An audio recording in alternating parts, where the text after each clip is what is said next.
Let's see if it works. Yeah, it does. While we're doing it. Hey everybody, it's AJ with Hippie Fertilizing. We're out here in Tuscan Lakes, League City. We are taking away a ton of mulch, soil, cutting back some roots because this thing is suffocating. If you look around, you see, yes, the tree is going to start to get some new buds, but it has plenty of what's called lichen. You see that little green fluffy stuff on your trees and plants? That's lichen, okay? And right now, with all the mulch and soil that was done, it has created essentially a barrier, right? And it's suffocating the tree. Not only that, everyone hires pest control. They want to kill all the bugs and all that stuff. And I'm sorry if I get a little bit excited, but let me show y'all something. And this is another reason why you don't want to go crazy on your mulch mounds. But in here, there's ants everywhere, right? But then I'm not 100% certain, but I want to say I think there's termites in here too. And his little boogers look to have disappeared. So if you look at the base of this tree, right, it's like what? Solid 6 inches that this stuff was up. And here we're finally starting to see a buttress root, part of the root flare. We want to see that root flare, and that's what I think is a termite right there. So why are we putting up all these big old mulch mounds just to pay more money for ant killer and bug killer, when if we push the system enough, we could have all this material made into fine compost and spread it back on our soils to where it'll help with soil biology and reduce erosion and all kinds of good stuff. But instead, we don't know any better, so we put these ugly freaking mulch mounds everywhere. I say they're ugly because I know what they do and what they don't do. Can they be beneficial? Yes, they can. But are they overdone every single day, all day? Okay, if you talk to arborists, it drives us nuts. I'm not technically an arborist, but if you want to talk to someone like Clear Lake City arborist or Arbor True, they're going to tell you most likely, clear this junk away. It's okay to have a donut, but not a volcano, okay? This thing did not erupt out of the mulch, all right? But if you have a donut, it's a lot healthier. Anyway, I wanted to point that out. I will be back to you. I'm AJ with Hippie Fertilizing, working on some kind of arboriculture tree care over here. And I'll show you what we're gonna do next in just a minute. Thank you. So, as we're moving forward with this tree stuff, of course the car's gotta roll by, gotta love that sound. Anyway, we're picking up something different here. This is kind of the pickle of doing landscape work, or any work, right? Any industry. It could be carpentry, plumbing, mechanical work, electrical work, whatever, right? There's a lot of times we dive into something and we find more problems, right? And what I'm seeing here is this daisy chained bracing that's in here. Unfortunately, I was ill prepared, so I don't have cutters to snip out at least the top part, but this stuff is weaving out and underneath the root zone, and it's just my assumption here, but yes, in the beginning it may be great because you don't see the sticks or the stakes up, right? But how many of you homeowners know this is down here? Probably none, right? I didn't know it was down here unless you had the trees put in and one of the companies was kind enough to explain what was going on. And I cannot pull this stuff out. We have tried. If I had some die cutters, I would snip it off the lowest points possible. But the other part is, this is your root flare, okay? We want to see this puppy.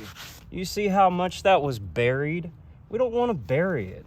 We want this tree to breathe. If we go back a little bit and take a bigger picture of the tree, we can see that obviously if this thing's been here for, you know, say 5 years, it's not growing the way it should. So let's take a look up and you know, look at this whole tree, right? It is not thriving by any means. And by opening up the bottom here, we're gonna allow it to breathe a little more, to get the water when it actually rains, right? To get nutrients, to get oxygen. It's important for the root zone because everything that goes on down here impacts up here. So while most people are going, what's wrong with my tree? I'm over here saying, what's wrong with your tree, right? So just want to point that out as we go along. We'll be back again as we continue. One of the things I do want to point out is that I'm going to put down a little bit of Microlife Hybrid. It's a 2005. It has sugars in it, humic acid, seaweed, microbes. But the really important part of this mixture is, yes, all the soil food is critical for what we want to support here. But the other part is a product called Nutriline. Now there's various ones out there. I don't want to go too deep into that, but it is a true slow release nitrogen. You don't want to pump these things up full of nitrogen. That'll cause other problems. But I do want to feed it, right? And hybrid and other high quality, true slow release nitrogen sources are a great way to do that, along with like soaking the root area with humic acid, seaweed, and molasses. So again, we'll be back again in a minute to show you our progress. Thank you very much. So we're back. We've gotten to the end of cleaning up around these trees, around the root flare, trying to open it up, allow it to breathe. So come here, take a look. Right, this is, you know, pretty much the finished product. Yes, we have a little bit of lichen down here. This is the same soil that we use for our top dressing. It's called a bed mix. There is a lot of compost in here, a lot of organic matter. It's light, it's fluffy, and it is much lower than everything we took away. There was layers and layers of mulch and clay and all kinds of stuff, and it's very easy to tell because you can see this line where the mulch was at, and then now you see the root flare. All right, you want to see the root flare. Yes, it's okay to have a little bit of mulch, soil, compost. If you're doing this on your own, look for some leaf mold compost. Put a little layer of leaf mold compost on there.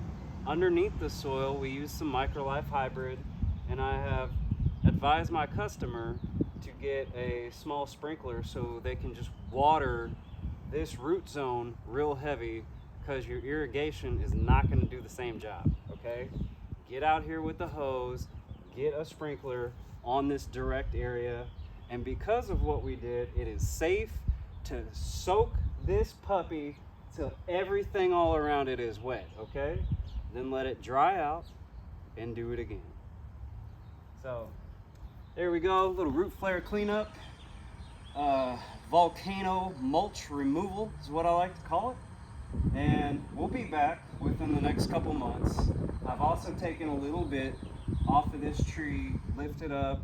Yes, it does allow nutrients to go up further in the tree and focus on other growth so that this thing can have a higher canopy, which in the future, as it gets bigger, or as it should because it's an oak tree, right, this is going to be real nice. The higher your canopy is, the more sunlight your lawn is going to get, so you won't have to fight the tree and the lawn together so much, right? And I think maybe like I showed on the last piece, even in this tree and around the root ball was that daisy chain like root cabling system. I personally don't recommend. I'm gonna do more homework on it, what it's all about, but I just cannot see long-term benefits of metal wrapped around your root zone. Just doesn't make sense to me. If you have stakes, cabling around your tree, if you've been there longer than a year, remove that stuff, please, okay? Because it turns into a tourniquet for your tree, then you can't take the stakes out, it's a whole mess. Anyway, thank you guys for watching. Please follow, like, share, subscribe, give us a thumbs up, tell us you hate us, whatever your comments, man, let us know, show us some love. AJ with Hippie Fertilizing. Check out hippiefertilizing.com. Peace.